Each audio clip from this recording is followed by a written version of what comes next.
Hello and welcome to Micah's Mentions. This is the channel where I will be talking about movies, TV, anime, games, books, music, what have you. If it's something that I enjoy, I'll probably talk about it here. Recently, I just finished watching the Texas Chainsaw Massacre franchise, and if you're watching this video, then you understand that what you're here for is for me to rank and review every single entry in the franchise. And while I don't have every single copy on DVD just yet, they're still coming in the mail. I'm gonna hold up every movie as I rank and review them. And I just want to give a few disclaimers. First and foremost, everyone, this is just my opinions. So if there's a movie that you like more than me, that's great. I personally just don't find enjoyment with some of these entries, and I probably won't be revisiting them in the future unless I'm watching them with friends or if I'm watching the franchise again. Number two, I want to make it known that I don't really feel like a majority of the writing in this franchise is that great. As a result, pretty much each and every entry on this list is going to be based off of enjoyment. There will be one or two that will be based off of the writing. Um, Sometimes the writing will play a factor into where it's put on the list, but for the most part, it's going to be based off of my personal enjoyment. Um, so, without further ado, I'm going to go ahead and get right on into the list. I mean, that's what you're here for, so might as well. So, in last place, number 9, Leatherface, The Texas Chainsaw Massacre 3. My issue with this movie is that it's boring. All the way throughout the movie, it's just boring. It's probably the most time capsule movie of this entire franchise because I put it on for the first time the other day and I just witnessed 90s. I mean, this was made in the year 1990, and you can tell because everything just kind of oozes 90s from the architecture, from the decor, from the outfits, and down to the hair and glasses. This movie is 90s incarnate. And I enjoyed that much. I like seeing movies that are a representative of their time. However, the writing just is not there. It's incredibly dull. The pacing is very slow, especially since this movie is only 85 minutes in that ballpark. Um, as a result, whenever I try to, you know, think about this one, it's kind of hard to conjure it up. It's just not a memorable movie. Um, Overall, it's just pretty boring. I think my favorite scene is Leatherface is sitting in front of a little computer and he has this image of a clown that's up on the thing and it's saying, "What is this?" And he's typing FOOD into it. I thought that was cute and charming, but other than that, it's just kind of not that great. There's another scene, and this is just an example of just bad writing that are just in general bad direction, and that's when one of the characters is shouting to the main character Michelle, saying, it's locked," while she's opening the door to the car. Like it just wasn't planned out that great.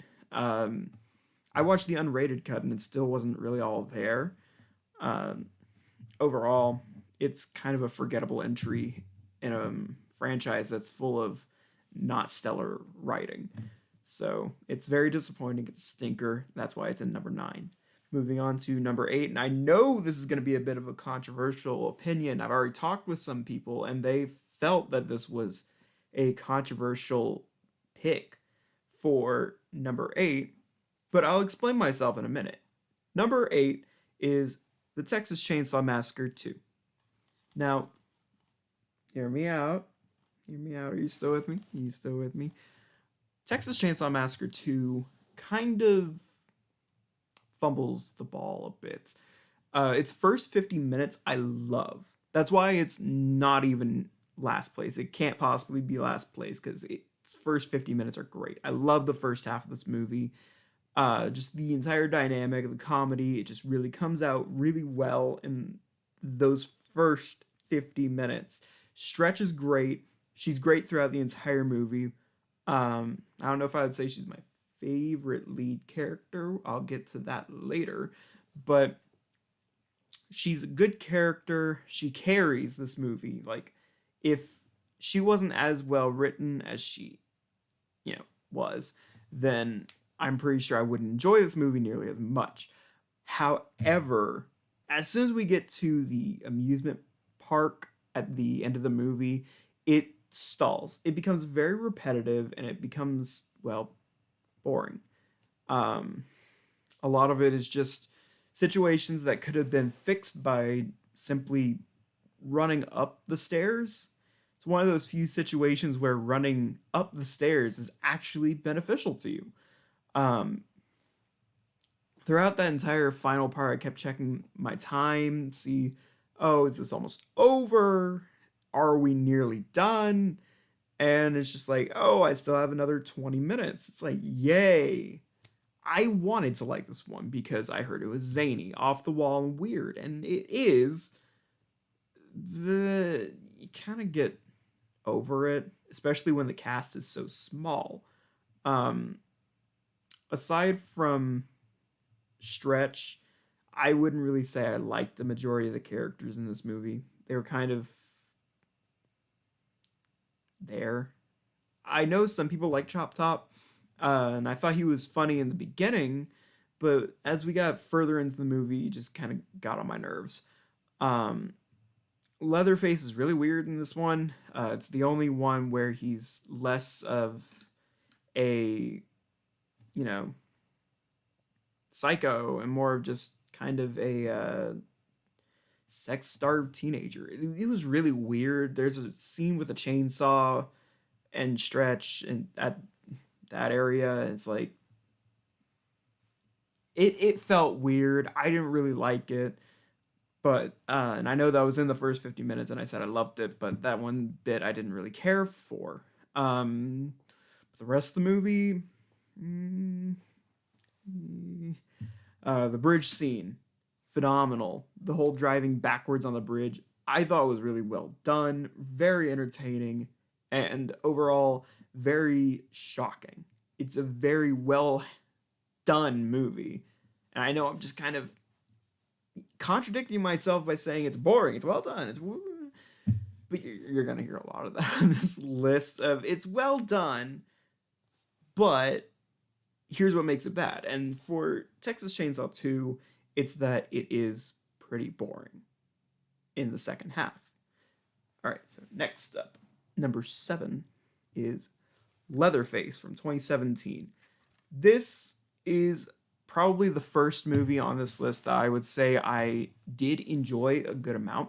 And I feel like that's because I am a pretty big fan of Rob Zombie's movies.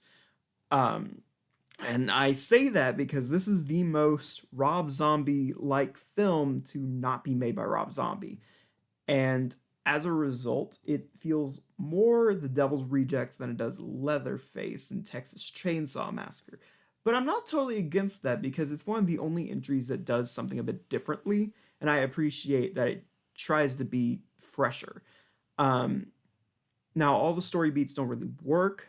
There's a few scenes where I was like, this is a bit odd, and there were certain parts where I was wondering exactly what the narrative was trying to do, because it felt like it was trying to lead us into this idea of questioning who's going to be Leatherface of this group when it's kind of obvious who it's going to be. So if you went into it just kind of expecting it to be the error and trauma that causes Leatherface to be Leatherface, then it's a bit better. Um, it doesn't try to hide who Leatherface is. It's a bit bad in that regard. Um, the acting is bit shoddy at points. But I gotta say, if this is one that has gore, as I said, it feels like a Rob Zombie movie. If you know Rob Zombie, you know there's gonna be gore. Um, it feels like it wanted to be everything to connect the original and 3D, and it just fell flat. It didn't really need to be made. Like, it's pretty unnecessary. It's not a necessary prequel, and the acting's not great, and the writing's not great, but it is still fun. I did enjoy this. Um, and as a result, it's going to be down here at number 7. Now, I don't have the DVD for this one just yet. It's, again, on its way. It'll be here probably next week or so. Um, so, number 6 is Texas Chainsaw Massacre: The Next Generation. I know what you're probably thinking. Why is The Next Generation this high on this list? Well, I was drunk.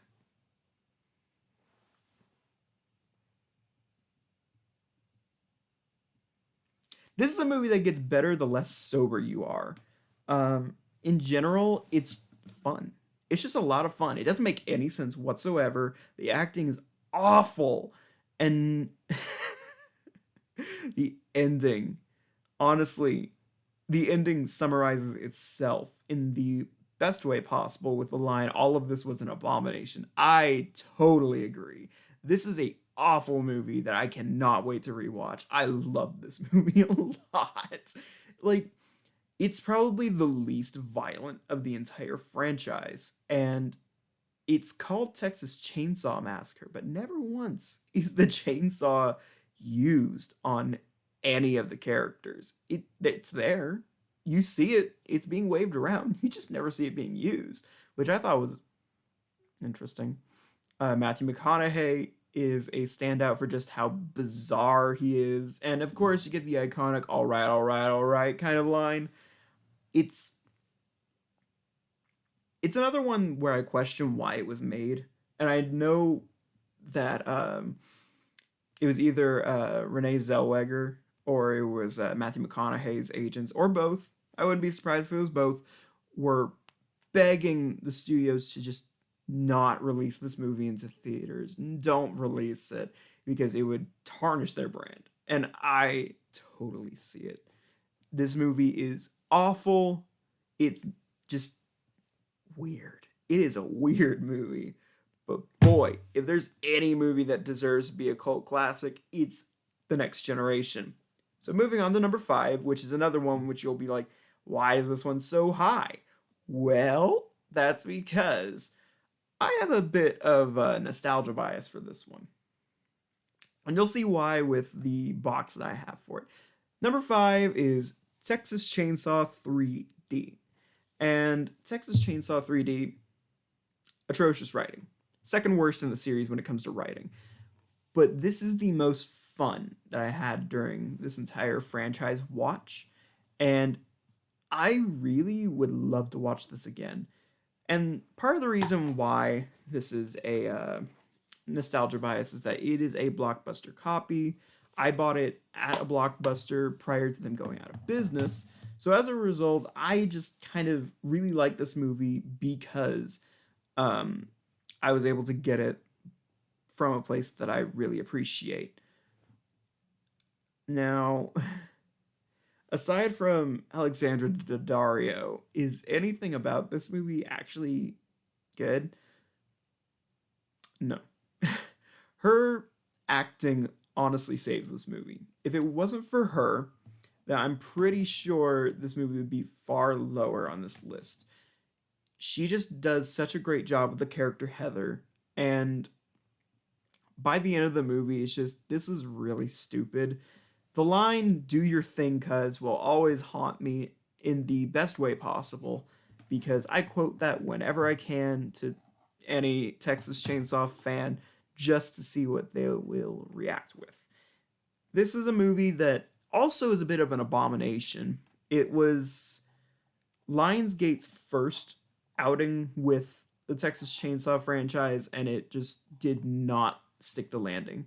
And as we could probably tell from how well received Leatherface was in 2017, Lionsgate was just not there with these entries. And it's kind of a wonder that there was any interest to continue doing the Texas Chainsaw franchise after how poorly received both Texas Chainsaw and Leatherface were. I mean, Leatherface went to DirecTV. But we can probably thank Halloween, Mr. Myers himself. Anyways, I digress. On to number 4. This one just came out. It's Texas Chainsaw Massacre 2022. Now, I have good problems with this movie. Those issues being that it's too short. Unlike other entries which would have benefited from being cut down a bit, like Texas Chainsaw Massacre 2, this one should have been longer because we have all the markings for a good movie here, but it doesn't feel like any of the characters other than our main characters fleshed out. And by the time we get to the end of the movie and the entire conflict is being resolved more or less, it's just, I don't know, I wasn't really happy. I didn't really have fun with this one, but it was competently made. Its plot isn't really there. The acting is, though, so there's that at least. And as a result, it's just an alright entry. It doesn't take a lot to be a decent entry in this franchise. You just need to have decent enough writing and characters that I don't want to hurt myself. Like some of the people in Leatherface 2017, that, again, a lot like a Rob Zombie movie. Unlikable characters. Why do I like his movies? I don't know. Maybe it's because they're in themselves very different. But we'll save that for a Rob Zombie video in the future. So Texas Chainsaw Massacre 2022. I didn't really like the ending. It kind, like, when I say ending, I mean right before the credits roll, it does something that really irritated me. So when I got finished with the movie, I was like, we're so close to being a bit higher on this list, but because you did this, you're not going to be higher. And it's just irksome that it had to be like that. If you want gore, this is gore. This is probably the goriest in the franchise, if not like second, maybe third goriest. Like, it's kind of hard to beat 3D and the beginning when it comes to gore in this franchise. But this is just a movie that I was kind of looking forward to. I watched all these movies to get prepared for it, and it just didn't really stick the landing as much as I would hope it would. I still enjoyed it for what it did, and I'm trying my best to not give spoilers on this movie. Yeah, it's just kind of there. Would I rewatch it? Maybe. Probably not as much as like The Next Generation or 3D, but I still would have this higher on the list just because it's a bit more well put together than those are. I'm hoping that Mr. Alvarez will be more inclined to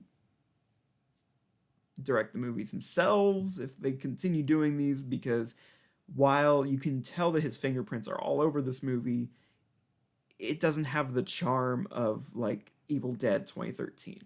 And I was kind of hoping for more of that and less of what we ended up getting.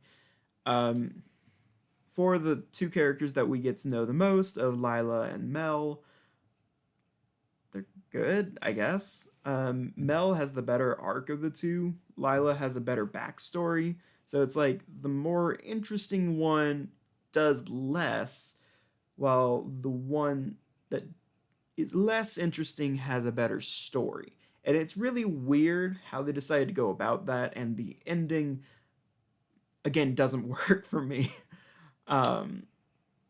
So that's my number 4 pick. Number 3, I also watched today. That's Texas Chainsaw Massacre: The Beginning from 2006. And this was a movie that I felt was actually a really good prequel. I didn't expect that much of a good prequel, considering that the one that I watched before was Leatherface 2017, and more often than not, prequels just don't stand up as well as, you know, the original entries or the original sequels, because they have to connect to the canon, and because we already know how the canon goes, it's kind of hard for us to get attached to these characters because we know what's going to happen to them. And that's the sad case of this movie. And I will be talking spoilers here because 2006, it has been 16 years since this movie's been out. And I'm expecting you to have seen this movie if you're watching this list. Um, but I also didn't want to give spoilers for 2022 just because I don't know if you've seen that movie yet, and I don't want to be the one to ruin it for you. So back to 2006 with the main character Chrissy. I came to really like her.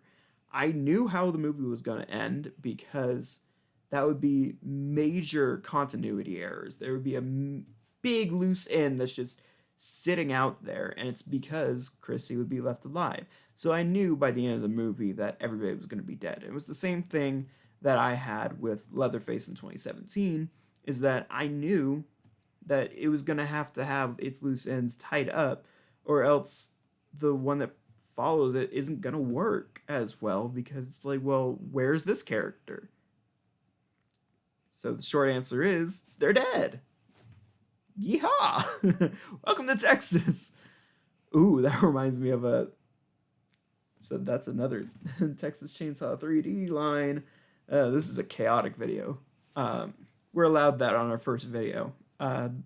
Welcome to Texas, motherfucker. Says the person visiting from out of state to the man who's lived here his entire life. What a mess of a movie. I love it. Anyways, on to the top two. These are the two that honestly could be interchangeable. I like both of them a lot. They're, very good movies for different reasons, and it's because you already know which two there are. You got the original and you got the 2003 remake. And I have both of them right here. I have the Steelbook, which is very neat. I like it a lot. And we have the 2003 remake right here. So both of these movies are similar. Of course, they would be similar. But the good thing about them is that 2003 is different enough, and it has its own new interesting thing with R. Lee Ermey that makes it fresh. And because it's fresher than most other remakes that are trying to be one for one, beat for beat, it ends up standing on its own 2 feet. And I feel like the 2003 remake understands what Tobe Hooper was going for with his 1974 classic, that honestly, I like that one more than the 1974 classic. It seems to understand how to be a Texas Chainsaw movie better than the original. And that's normally what you want for a remake, is that they understand your franchise and know how to breathe new life into it while telling its own story. And that's what you get with the 2003 remake. The 1974 classic is awesome. It stands the test of time. And it's kind of amazing that it does that, considering that it was 1974. Like, a lot of the movies that came out around that time didn't really age well, but they're still fun to watch. I think one of the few examples that I could give of a movie that did age pretty well is Black Christmas, from the same year, I believe. But yeah, it's a really good movie. I think the thing that puts it at number 2 is just there's a bit too much screaming at the end. We could have whittled that down just a little bit. That's my own personal opinion. I don't think it's bad or anything. In fact, I think Marilyn Burns does a great job in this movie of actually being terrified. I messaged a friend as I was watching this movie at the scene where Sally is waiting for Drayton to get his truck, so they could get away, when we know it's not the case. And she's just sitting there by herself, and she's frightened, like shaking in terror. And I loved how well that came across. Marilyn Burns does just such a great job in this movie. I'm very excited to talk about these two movies because it's just, these are the ones that I like the most. And I will talk about them for days. So Marilyn Burns, amazing job. I really wish that she was able to play Sally in the 2022 movie, but sadly she passed away and she wasn't able to do so. But for what we have here it's a really good movie. It's a classic. It is a pillar and a staple in the horror genre. And with the 2003 remake, we have Jessica Biel playing Erin, who is honestly not talked about a lot. We need to talk about Erin a bit more because she does a great job at holding her own. And when it comes down to it, she makes all the right decisions at all the right places. And I love the editing choices at the end that fakes us out on which vehicle that she's in. So when we get that reveal on exactly which one she's in, it's very satisfying. So that's my ranking of the Texas Chainsaw Massacre franchise. If you like this video, make sure thumbs up, subscribe for more, and leave a comment down below. And I will be sure to give more reviews in the future, hopefully maybe for books, because I did read a lot in January, and I'd love to talk about those movies. Again, first video, it's allowed to be a bit of a mess. I'd love to talk about those books at any time. If anybody's interested in that, and if you're still here, thanks for watching. I'll be back with more content in the future. Thanks. Have a great day.